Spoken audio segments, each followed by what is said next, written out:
अस्सलाम वालेकुम। PSL special के साथ मैं हूं आपकी मेज़बान ज़ारा शफ़ी। और जनाब, जैसे जैसे पाकिस्तान सुपर लीग का एडिशन 6 आगे बढ़ता जा रहा है, एक्साइटमेंट बढ़ती जा रही है और बड़े नेल बाइटिंग मुकाबले भी देखने में आ रहे हैं। गुज़िश्ता रोज़ की बात की जाए तो 2 मैचेस खेले गए। पहला मैच खेला गया लाहौर कलंदर्स वर्सेस मुल्तान सुल्तान्स और मुल्तान सुल्तान ने यहाँ पर अपना खाता खोल लिया है। अपने इस मैच में लाहौर कलंदर्स को 7 विकेटों से उन्होंने शिकस्त भी दे दी है। इसके अलावा दूसरा मैच खेला गया पेशावर ज़ल्मी वर्सेस कोयटा ग्लैडिएटर्स और ग्लैडिएटर्स यहाँ पर एक बार फिर से कुछ मायूस नजर आए, क्योंकि जीता हुआ मैच जिस मैच पे उनकी गिरफ्त थी वो ही मैच वो हार चुके हैं और अब तक इवेंट में उनकी ये तीसरी नाकामी है।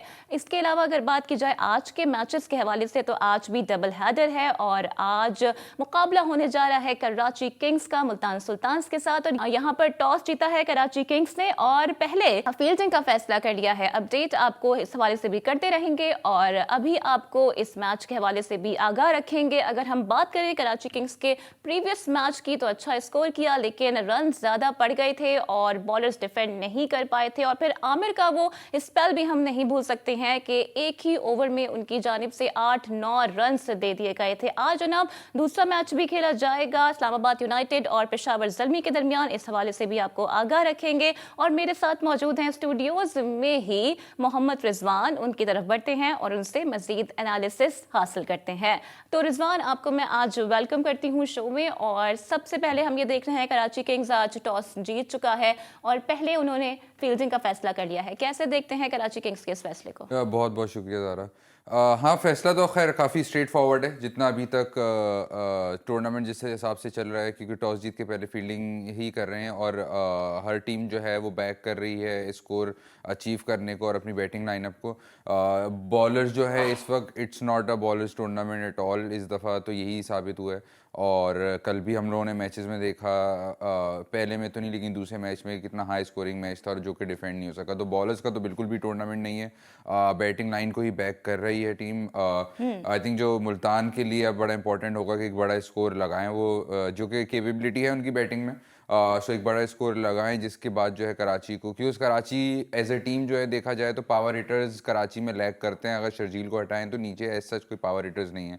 सो अगर मुल्तान बड़ा स्कोर कर जाता है 190 टू 200 के बीच में, सो हो सकता है कराची शायद चेस करने में मुश्किल हो। और अच्छा, आप रिजवान शर्जील की बात कर रहे हैं तो farmer cricketer Rawalpindi India express Shoaib Akhtar की जानिब से भी शर्जील को मशवरा दिया गया है कि अगर पाकिस्तान टीम में खेलना चाहते हैं और लंबी क्रिकेट खेलना चाहते हैं तो अपना वेट कम करना पड़ेगा, फिटनेस पर ध्यान रखना पड़ेगा। तो आप समझते हैं कि मुफीद मशवरा है शर्जील के लिए? फिटनेस पे तो ऑब्वियसली नॉट नेसेसरीली कि पतला होगा तो फिट होगा, लेकिन अभी एटलीस्ट हाँ, अभी भी जो उनकी बॉडी है और जो उनके 1 साल के 2 साल के गैप के बाद जब उन्होंने वापस आए थे last year, so I think जब से उनका वेट बिल्कुल बढ़ा हुआ है। जिस वक्त वो पाकिस्तान के लिए खेले उसके मुकाबले में भी अभी वेट बढ़ा हुआ है, जिसकी वजह से उनकी शायद फुट मूवमेंट इस तरीके से नहीं आ रही। मोहम्मद यूसुफ ने भी 1-2 दफ़ा ये बात कही है कि उनकी फुट मूवमेंट जो है टूवर्ड्स एक्स्ट्रा कवर, जब उनके वेट कम था तो एक्स्ट्रा कवर खोल के वो शॉट खेल लेते थे, but because of his weight उनकी फुट मूवमेंट इस तरीके से नहीं आ रही कि वो एक्स्ट्रा कवर रीजन में भी स्कोर कर सकें। सो आई थिंक वो तो ओवरऑल है ही कि शर्जील को फिटनेस पे और उनकी अपनी बॉडी पे काम करना पड़ेगा। ठीक है। और अगर हम लास्ट मैच देखें कराची किंग्स का, तो बाबर आजम ने और शर्जील खान ने ऑब्वियसली बड़ा अच्छा स्टार्ट फराम किया था और अब तक की PSL की जो एक इनिंग्स होती है, इनिशियल ओपनिंग इनिंग्स, उसमें एक हाईएस्ट स्कोर का रिकॉर्ड भी सेट कर दिया है। लेकिन आप क्या समझते हैं कि पावर प्ले में जिस तरह से खेला गया, महज 33 रन बनाए थे पावर प्ले में, ये एक सेटबैक है? यहाँ पर पावर प्ले में आपको एज हासिल होता है कि आप पावर हिटिंग कर सकते हैं, लेकिन वो देखने में नहीं आई। इसकी क्या समझते हैं आप? बेसिक रीजन क्या? पिछले मैच में काफ़ी तो नहीं लेकिन थोड़ा बहुत शायद बाबर की नींद को भी तनकीद का निशाना बनाया जा रहा है कि 194 के टोटल में वो 46 बॉल पे उन्होंने 54 रन किए, जबकि शर्जील ही पावर हिटिंग कर रहे थे जिन्होंने 50 बॉलों पे 100 करी। सो आई थिंक बाबर को थोड़ा स्टार्ट में तेज़ होना पड़ेगा, बिकॉज बाबर आजम का प्ले जो है जब वो हायर स्ट्राइक रेट से खेल पाते हैं वो शुरू के 6 ओवर्स में ही खेल पाते हैं। इवन अगर शर्जील के शॉट्स नहीं आ रहे हैं तो बाबर को स्टेप अप करके शायद पावर प्ले अच्छा निकालना पड़ेगा। सो आई थिंक बाबर पे इस दफ़ा ज़रा जिम्मेदारी ज़्यादा होगी कि वो पावर प्ले एक अच्छे से गुजारें, और स्पेशली अगर हाई स्कोरिंग मैच होता है और चेस पे जाते हैं तो फिर तो कोई चांस ही नहीं है, फिर तो बाबर को बिल्कुल चलिए ही देखते तेज हैं स्टार्ट कराची देना किंग्स की पड़ेगा। स्ट्रैटेजी आज क्या होगी। Going back to previous matches जो कल खेले गए, खासकर लाहौर कलंदर्स और मुल्तान सुल्तान्स के दरमियान, मुल्तान सुल्तान्स ने अपना खाता यहाँ पे खोल लिया है, पहला मैच जीतने में कामयाब हो गए हैं, विनिंग कॉम्बिनेशन में भी आ गए हैं, लेकिन क्या समझते हैं लाहौर कहाँ लैग कर गया, क्या ओवर कॉन्फिडेंट हो गए थे? लाहौर बड़ा सरप्राइजिंग था। आई थिंक तो मुल्तान ने बड़ी बॉलिंग भी अच्छी करी, बड़ी नपी तुली बॉलिंग करी। ऑब्वियसली उनके जो चेंजेस थे, जो हम लोगों ने कल भी बोला था कि शायद सोहेल तनवीर की जगह सोहेल खान को इन किया जाए, कुछ फास्ट बॉलर्स का मसला आ रहा है, सो वो हुआ।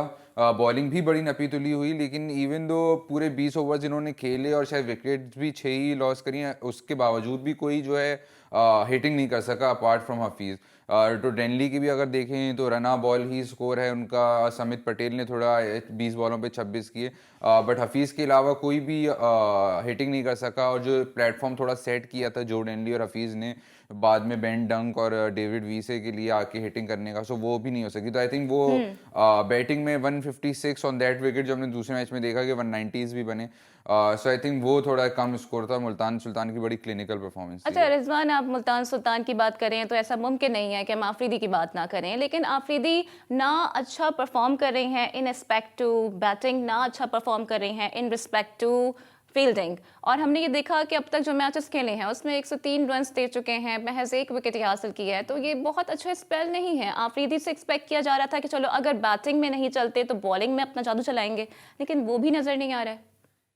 थोड़े आई थिंक शायद फर्स्ट मैच जब देखा था तो इतने वो नहीं मतलब इतने थोड़े आई थिंक उनको वो जो कहते हैं ना क्रिकेटिंग टर्म में क्या जंग लगा हुआ है बॉडी को, आई थिंक वो एक सिचुएशन नजर आ रही है कि तो इस रिंग वो शायद रस्टीनेस को खत्म करना चाहिए उन्हें। एग्जैक्टली। और आई थिंक वो ओवरऑल ऑब्वियसली क्रिकेट अब उन्होंने खेलना कम कर दिया तो वो रस्टीनेस तो है, बट आई थिंक वो he will come back with wicket taking form. अभी विकेट शायद उनको नहीं मिल रही है, जब विकेट्स मिलती हैं तो ऑब्वियसली इकोनॉमी या रन भी रुकते हैं जब बैट्समैन आपको थोड़ा डर के खेलते हैं। तो आई थिंक वो अभी उनकी विकेट टेकिंग फॉर्म नहीं आ पा रही, जिसकी वजह से। और वैसे भी ओवरऑल देखें तो बॉलर्स अभी तक आई थिंक कोई भी ऐसे बॉलर्स नहीं है, या स्पेशली स्पिनर जिन्होंने, इवन राशिद खान, मुजीबुर रहमान जो all over the world wickets लेते हैं, उनकी भी परफॉर्मेंस देखें तो अभी तक उनकी भी विकेट्स नहीं आई है। सो आई थिंक वो स्पिनर्स का टूर्नामेंट तो बिल्कुल भी नहीं लग रहा है, क्योंकि शॉर्टर बाउंड्रीज हैं। फास्ट बॉलर्स की ही थोड़ी बहुत अच्छी परफॉर्मेंस आई लेकिन है, चलिए लेकिन अभी बॉलिंग हम का ये तो कह बिल्कुल भी सकते हैं कि टूर्नामेंट नहीं है। Lahore on the safer side भी है, इसलिए क्योंकि जिस तरह से खेले हैं अपने प्रीवियस मैचेस, तो अभी पॉइंट्स टेबल पर उनकी पोजीशन अच्छी है, तीसरी पोजीशन पर हैं, 4 पॉइंट्स हासिल कर चुके हैं। मुल्तान सुल्तान्स के लिए यहाँ पर बड़ा अच्छा हो गया कि उन्होंने अपना खाता खोल लिया है, लेकिन कोई ऐसा भी है जिसका खाता अभी तक नहीं खुल पाया है और बड़ी मुश्किलात में घिरी हुई ये टीम नजर आ रही है। जी हाँ, हम बात कर रहे हैं कोयटा ग्लैडिएटर्स की, और ब्रेक के बाद मजीद एनालिसिस इस टीम के हवाले से आप तक पहुंचाएंगे।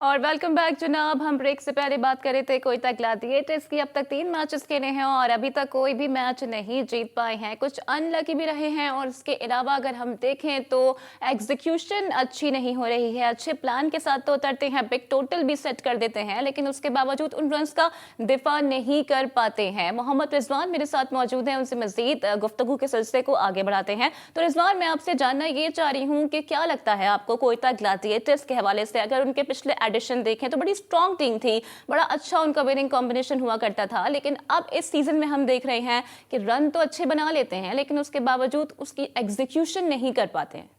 आई थिंक कोयटा की अगर बात करें तो कोयटा को बिल्कुल ही अपने आप को टोटली, जिसे कहते हैं ना, रिफ्रेश करना पड़ेगा, रीस्टार्ट करना पड़ेगा। कप्तान को भी एज अपने इन इटसेल्फ, और टीम को भी overall with their overall strategy and planning. Because अभी शायद जो आइडियाज़ हैं मोइन खान और सरफराज को काफ़ी अरसे से आते हैं, तो वो शायद थोड़े पुराने लग रहे हैं। एग्जीक्यूशन अगर नहीं हो पा रही, सो गिवन द सिचुएशन उसके हिसाब से प्लान्स थोड़े चेंज होने चाहिए, जो कि नहीं हो रहे हैं। कुछ डिसीजन कैप्टनसी पे भी थोड़े लैग कर रहे हैं। So I think overall team setup की बात करें तो कोयटा को कंप्लीटली रीस्टार्ट करना पड़ेगा अपने आप को, टीम सिलेक्शन को भी दोबारा लेकर बैठना पड़ेगा, जो प्लान्स जो एग्जीक्यूशन प्लान बॉलर्स को दिए जा रहे मोइन हैं खान की बात उस पे कर रहे भी- हैं तो मोइन खान की जानिब से स्टेटमेंट भी सामने आया, उनका भी यही कहना है कि अच्छा कॉम्बिनेशन है, अच्छा परफॉर्म कर रहे हैं, बिग टोटल भी हम सेट कर रहे हैं, लेकिन चेस करने में हम कहीं ना कहीं मार खा जाते हैं, फिर बॉलिंग में वो बात नहीं आ रही है। तो एक ये भी एक बड़ा सेटबैक है। और अगर हम देखें पिछले एडिशन में तब भी कोयटा बहुत ज़्यादा अच्छा परफॉर्म नहीं कर पाया था और राउंड लीग से ही बाहर हो गया था। तो परफॉर्मेंस तो वहीं से खराब होती आ रही है।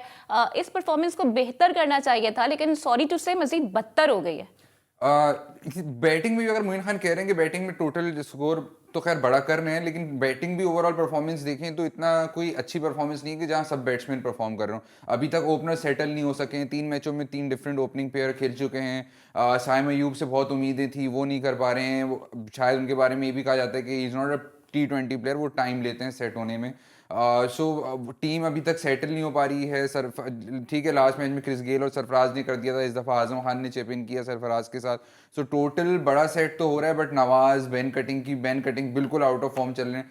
सो अभी 2 मैचेस में टोटल कर लिए, लेकिन आगे जाते हुए जब सरफराज फेल होंगे तो आई वे टू गो। अभी 7 मैचेस थिंक बाकी हैं, 3 हार गए हैं, लेकिन होप अभी भी है। क्या समझते हैं, कोयटा कमबैक कर पाएगा? वो तो टोटल ऑब्वियसली आपके लास्ट के अगर आप 4-5 मैचेस भी कंसेक्यूटिव हम देख चुके हैं। लास्ट टाइम लाहौर का हुआ था कि जिस तरह आखिरी में मैचेस जीत के वो क्वालिफाई किए, और कोयटा ने लास्ट सीजन अच्छा स्टार्ट लिया था, लेकिन हाफ वे थ्रू जाके वो बिल्कुल ही ऑफ हो गए थे।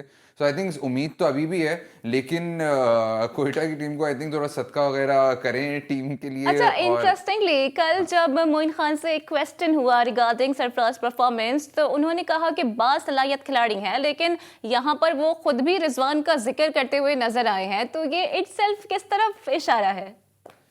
नहीं, इशारा तो अगर कुछ नहीं, आई थिंक ये आजकल ज़्यादा बात होती हुई है, और आई थिंक सभी एक्सेप्ट करते हैं इस बात को कि रिजवान की obviously form of his life चल रही है। सो उसको कैपिटलाइज वो बिल्कुल अच्छे तरीके से कर रहे हैं। एक ब्रांड बनते जा रहे हैं, एक फैन फॉलोइंग उनकी बढ़ती जा रही है। सो उसमें तो कोई डाउट ही नहीं है। हाँ, ये भी बिल्कुल ज़रूर है कि सरफराज की पूरी कोशिश होगी कि पीछे से उनको टक्कर दें, जिस तरीके एक ज़माने में मोइन खान और राशिद लतीफ़ का चलता था।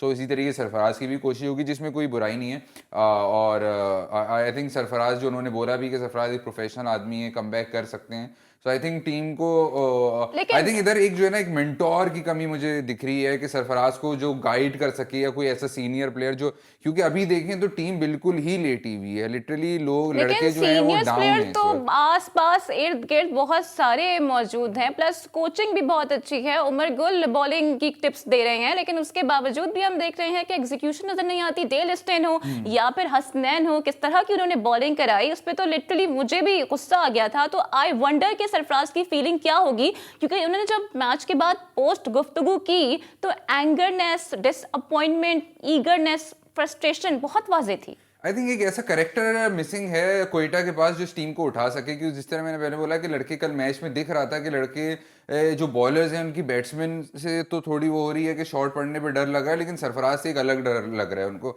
सो आई थिंक एक लड़के इस वक्त टोटली ग्रे हुए हैं, उनको उठाना पड़ेगा। एक मेंटोर, जिस तरीके से हम देखें तो डग आउट में एंडी फ्लावर हैं किसी डग आउट में, तो कहीं पे वसीम अकरम है, कहीं पे डेरिन सैमी, हाशिम आमला है। सो आई थिंक कोयटा में क्योंकि विव रिचर्ड भी इस दफ़ा नहीं आए हैं, उमर गुल मौजूद हैं, उनकी भी कोई कम्युनिकेशन कैपेबिलिटी ऐसी नहीं है। सो कोयटा ओवरऑल जो है वो I think somebody needs to step in to motivate these guys, और एक कंप्लीट फ्रेश स्टार्ट लेना पड़ेगा, नए सिरे से सोचना पड़ेगा, नए प्लान्स लेकर आने पड़ेंगे, अननोन प्लान्स लेकर आने पड़ेंगे, जिस पे शायद एक थोड़ा हाई रिस्क और बिल्कुल सरप्राइज करना पड़ेगा शायकीन क्रिकेट को, क्योंकि वह भी बड़े मायूस हो गए हैं। कोयटा से बड़ी उम्मीदें थी, बड़े फैंस हैं कोयटा ग्लैडिएटर्स के, लेकिन उसके बावजूद हम देख रहे हैं कि इतनी एनर्जी के बाद भी, इतने कमबैक के बाद भी वो उस तरह की परफॉर्मेंस नहीं है, उस तरह का आउटकम नहीं है। बहरहाल हम कुछ बात कर लेते हैं पेशावर ज़ल्मी और इस्लामाबाद यूनाइटेड की। आज ये बड़ा टाकरा भी होने जा रहा है। कल जिस तरह से पेशावर ज़ल्मी ने परफॉर्म किया, कोयटा ग्लैडिएटर्स को नॉकआउट किया,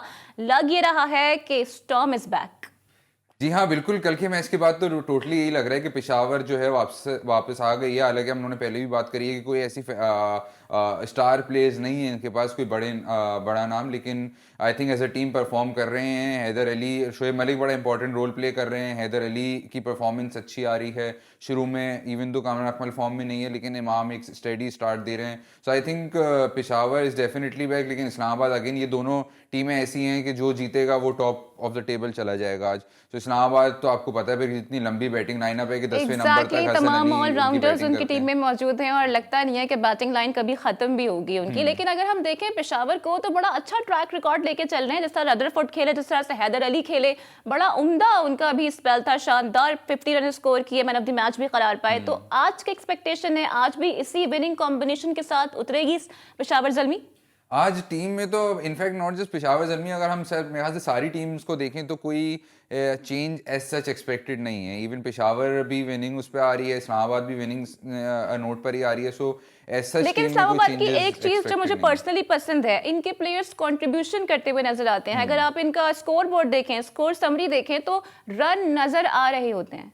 आई थिंक शादाब पे एक प्रेशर है क्योंकि उनकी बॉलिंग भी इतनी अच्छी नहीं चल रही है, जबकि बैटिंग भी वो वन डाउन आ रहे हैं, which is an important position. Previous match में भी डक पर आउट होकर चले गए थे, लेकिन हाँ, उन्होंने इस अज़म का इजहार जरूर किया था कि मुझे लग रहा है कि मैं अच्छा परफॉर्म नहीं कर पा रहा, मैं टीम को लीड कर रहा हूं, अगर मैं ही परफॉर्म नहीं करूंगा तो लड़कों का मोराल मजीद भी डाउन हो उन्होंने इस जाएगा। बात को तो रियलाइज किया। आई थिंक वो उन पे प्रेशर है, और जब कप्तान पे परफॉर्मेंस का प्रेशर बढ़ता है तो वो इम्पैक्ट जो है कप्तानी पर भी आता है। सो आज का मैच बड़ा इंपॉर्टेंट है शादाब के लिए भी कि वो परफॉर्म करें और थोड़ा सा कॉन्फिडेंस गेन करें अपने लिए भी, in terms of his batting as well as bowling में भी। और अगर मैं बात करूं आपसे वहाब की, तो उनके कंसेक्यूटिव 6 जो उन्होंने कल लगाए हैं वो भी हम नहीं भूल सकते। लेकिन यहाँ पर मैंने एक ड्रॉबैक ये भी देखा कि सेम लाइन और लेंथ पर बॉल कराई गई। अगर बॉल थोड़ा सा बाहर होती तो नतीजा शायद ये ना होता।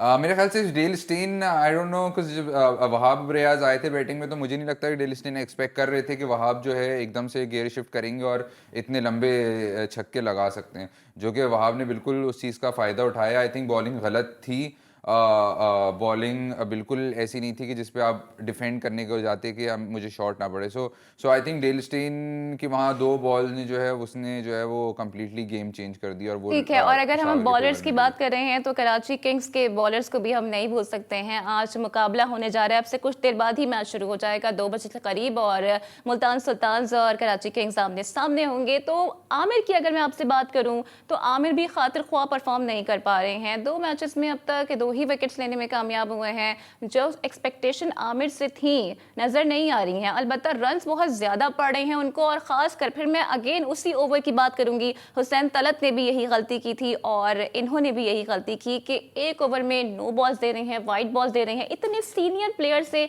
इतने सीनियर, इतने एक्सपीरियंस बॉलर से आप ऐसी गलतियां बिल्कुल भी बर्दाश्त नहीं कर सकते। आई थिंक टूर्नामेंट में पूरे overall he I think discipline की कमी तो बिल्कुल नजर आ रही है। अगर हम फील्डिंग में भी देखें तो कैचेस भी ड्रॉप हो रहे हैं, मिस फील्डिंग काफ़ी हो रही है। बॉलिंग में देखें तो नो बॉल वाइड बहुत हो रही है। कल भी एक लंबा ओवर किया है, which was I think Dale Steyn का एक ओवर था। सो ओवरऑल डिसिप्लिन की तो कमी नजर आ रही है। लेकिन इन terms of bowling performance I think अभी तक सिर्फ शाहीन शाह अफरीदी के अलावा अगर हम देखें तो किसी बॉलर की ऐसी परफॉर्मेंस नहीं आई है, क्योंकि विकेट्स गिर ही नहीं रही। हम देख रहे हैं कितनी लंबी लंबी पार्टनरशिप्स हो रही है मैच में, जो टीम चेज कर रही है उनके 3-4 खिलाड़ी आउट हो रहे हैं। सो ओवरऑल ही बॉलर का गेम नहीं कहा जाता T20 को, और अब जो विकेट्स बन रही हैं उसमें भी बॉलर्स का तो बिल्कुल भी किरदार नजर नहीं आ रहा, और टोटल बैटिंग। अच्छा, इंटरेस्टिंग फैक्ट एक ये भी सामने आया है कि आज मुल्तान सुल्तान और कराची किंग्स का जो मैच होने जा रहा है, कोई टीम में खास तब्दीली देखने में नहीं आ रही है। हाँ, जिस तरीके से मैंने पहले बोला, मेरे ख्याल से आज के दोनों मैचेस में चारों टीमों में कोई तब्दीली नज़र नहीं आएगी। उस मुल्तान सुल्तान भी जीत कर आ रहा है, इस्लामाबाद भी जीत कर आ रहा है, पेशावर भी जीत कर आ रहा है। कराची यस लास्ट मैच हारा, एक शायद उसमें एक पुअर बॉलिंग आमिर यामीन की थी जो उन्होंने एक ओवर में 29 रन दिए थे, बट वो एक वन ऑफ हो जाता है, उसके बाद उन्होंने बाद में ओवर नहीं किए। कराची ने शायद आई थिंक थोड़ा रीडिस्कवर किया है नबी को एज अ हमारे पास बॉलर। शॉर्ट है, जानना आपसे बस ये चाहूंगी कि आज दोनों मैचेस होने जा रही हैं, उसमें से आपकी फेवरेट टीम कौन सी है? किसको जीतता हुआ समझते हैं कि आज वो टीम रॉकिंग करती हुई नजर आएगी? आई थिंक पहला मैच तो अब कराची ने टॉस जीत के पहले फील्डिंग कर ही ली है, तो इस मैच में तो आई थिंक कराची को शायद मैं फेवरेट कहूँगा। दूसरे मैच में again Islamabad, because of their एक long list of batting lineup basically, so Islamabad and Karachi for me. Today. चलें देखते हैं कि आज कौन कौन सी टीम्स होती हैं जिनके सर पर फतह का सेहरा बनता है, और मैच के हवाले से आपको गाहे बगाहे आगाह रखते रहेंगे। कल एक ब्रांड न्यू एपिसोड के साथ आपकी खिदमत में दोबारा हाजिर होंगे। प्री और पोस्ट मैच एनालिसिस भी आपके सामने रखेंगे। टिल देन टेक केयर, अल्लाह हाफिज।